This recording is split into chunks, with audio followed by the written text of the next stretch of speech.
In today's video, I would like to talk about a new reverb plugin that is specifically targeted at spatial audio production, such as Dolby Atmos, for example.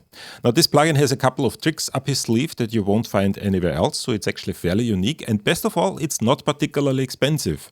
It actually is a very, very good value proposition. So if you are in a home studio environment, a little bit on a budget, and you want to have something that is kind of new, kind of gives you a little bit more of an edge in your Dolby Atmos productions, you might not want to miss this video.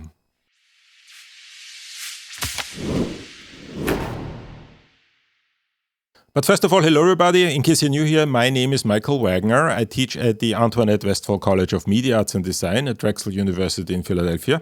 And on this channel, I talk about digital media, game design, and spatial audio. And if any of those topics interest you, I invite you to subscribe or join my Discord community.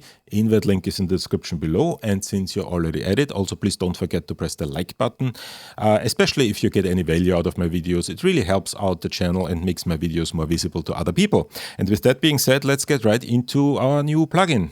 The plugin I'm going to talk about is called vortEx from Brewers. Now, in case you've never heard about Brewers, this is a developer that specializes on Ambisonics plugin, and this also is actually an Ambisonics plugin, and we will see how we are going to actually integrate that into our Dolby Atmos workflow.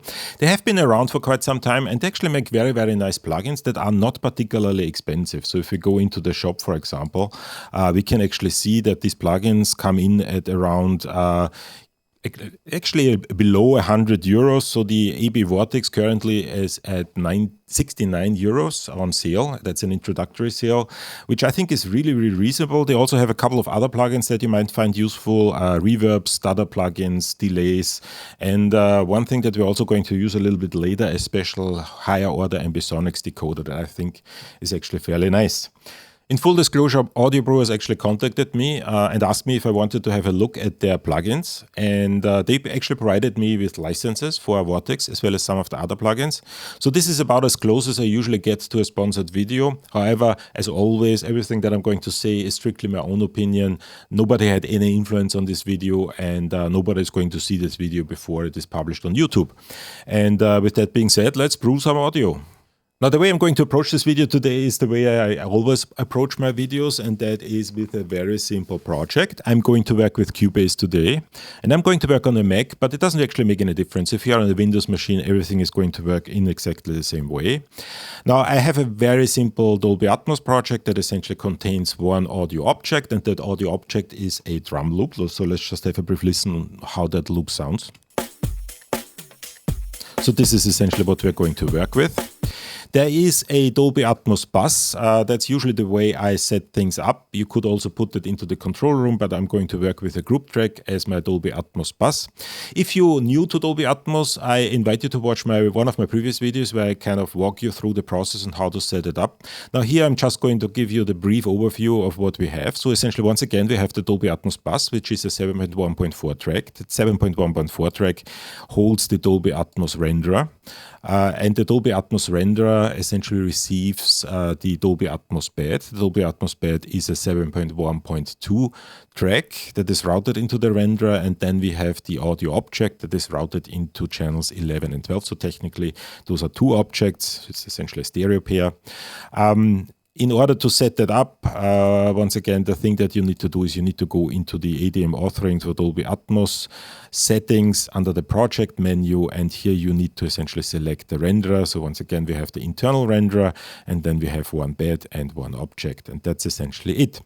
Now, the way people normally work with reverbs in Dolby Atmos is that they put the reverb into the bed track so that the reverb is really kind of immersive. So you're really kind of immersed by the reverb around you. So the object, once again, holds the dry signal and the bus essentially holds the wet signal. Then you would essentially put a separate send to the Dolby Atmos bed so that the signal is sent both into the object channels as well into the bed channels, and in the bed channels, essentially, you would have the reverb. Now, what we're doing here is we're working with an Ambisonics reverb, so we can't really put the reverb directly into the bed. So the first thing that we really need to do is we need to add an Ambisonics track in order to host the vortEx plugin, which once again is an Ambisonics reverb. So let's do that. So let's add an Ambisonics track, and in order to do that, let's just add a group track, and the group track is going to be a third order Ambisonics track. This once again in Cubase is under the more here, third order Ambisonics. I'm going to route that into the bed because once again the Ambisonics track is supposed to hold the reverb that is supposed to be routed into the bed channels of the Dolby Atmos project. So I'm going to route that into the bed track, and I'm simply going to call it Ambisonics. Okay, so let's add the track. And then what I'm going to do is I'm going to go into the audio object, and in the audio object I'm going to add an additional send, and this additional send is going to go into the Ambisonics track. So let's just open that up here and let's route that here and let's enable and activate that send. And let's see if it's actually happening, if that drum loop is now sent both into the bed as well as an object. So let's just play that. And we can already see in the metering here that there's some action happening in the Ambisonics track as well as in the Atmos bed. But in order to be sure, let's just open up the Dolby Atmos renderer. And we essentially see that we already have action here. And because of the way Ambisonics work, what really is happening is that it's already kind of spreading out the signal a little bit, but we actually only want to use the Ambisonics track in order to add a reverb. So let's do that. So let's go into that Ambisonics track and let's add an instance of AB vortEx. So let's do that here and let's add an AB vortEx. So AB vortEx.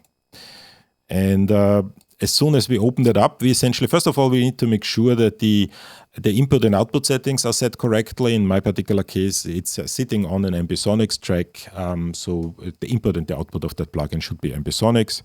Now, the next thing I want to make sure is that I'm essentially kind of only sending the wet signal, because I really only want to have the reverb portion and not the dry portion, because once again, the dry signal goes through the object channels, whereas the wet portion goes, or the wet signal goes through the bed track. So let's kind of remove the dry signal here. And then let's just have a listen on how that sounds. So let's just play the loop again. And you can already see and hear the reverb going. Now the way this plugin works, and this is actually fairly interesting, is that you have sort of this XY pad here that allows you to control what the reverb is really doing. And this is a reverb that can do both realistic reverbs, but it can also do effect reverbs and kind of really kind of spice up your productions a little. So let's just play around with that a bit. So let me play that loop again. And the idea is that if you're staying within that circle here, that you're getting realistic reverbs. Now, in order to really hear the reverb, let me just increase the wet signal a little. Well, let's play 60 dB, I think is fine. And then as I'm moving around here, if I'm leaving that circle, essentially it gets to the more creative reverbs.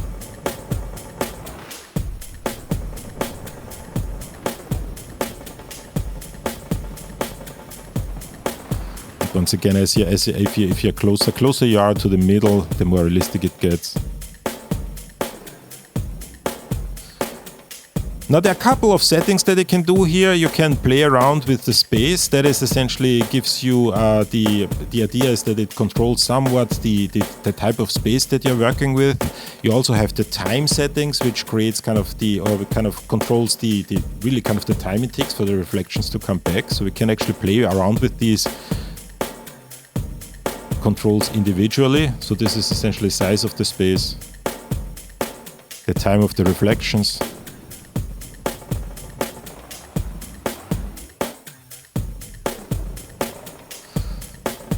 Now, if you like one particular setting, so for example, I'm okay with the space here, I can lock that. I click on the lock here, and that will essentially lock that parameter. And if I'm now playing around on my XY pad, I'm going to change all the parameters with the exception of the space parameter.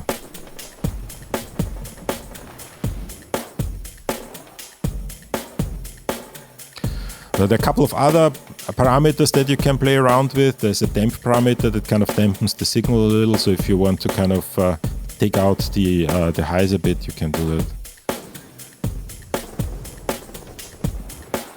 there's some other settings that allow you to get creative. Now, one thing that's also interesting is there's some modulation capabilities, so we can enable modulation. So what we can do, for example, there are 4 modulators here, and under each of the parameters you have sort of these 4 little kind of check marks, really, that's what they are. So if I want to, for example, kind of have the damping be controlled by modulator 1, I'm simply going to click here, and that's going to then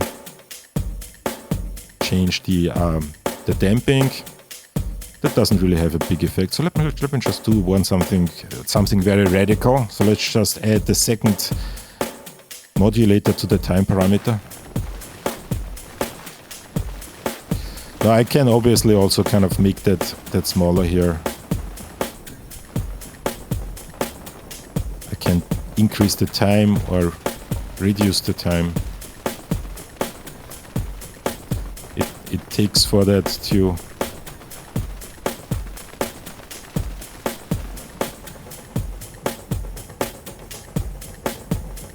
Now, one of the nicest things is that you actually also see sort of what the algorithm is doing. So you have this head position here, and you can actually exactly see what exactly is happening in the 3-dimensional space and where that signal is coming from.